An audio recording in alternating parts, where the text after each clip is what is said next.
দুর্গা ঠাকুর বানাবো। এখানে কি করেছিস তুই? দুর্গা ঠাকুর বানাবো। কই দেখি তো কি দুর্গা ঠাকুর বানাচ্ছিস। দেখো তা তুমি আমার কাছে একটা বানাচ্ছি। আমি তোর কাছ থেকে শিখবো। হ্যাঁ, তারপর তুমি বানাই দিবা নেবো দুর্গা ঠাকুর। আর এগুলো কে পরিষ্কার করবে? আমি। তুই পরিষ্কার করবি তো? হ্যাঁ। ঠিক তো? হ্যাঁ। এদিক তাকা।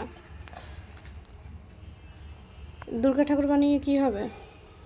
রং করবো, তারপর তোমার ঠাকুর করে রেখে দেবো। তাই? হ্যাঁ। তুই পুজো করতে পারিস? হ্যাঁ। দেখি তো কেমন বানাচ্ছিস।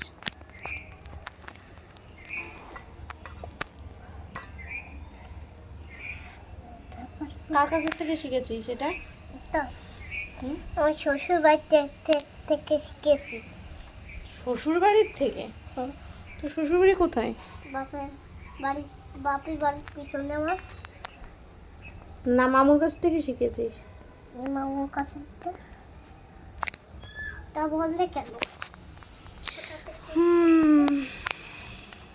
তুমি তো অন্তর জানো।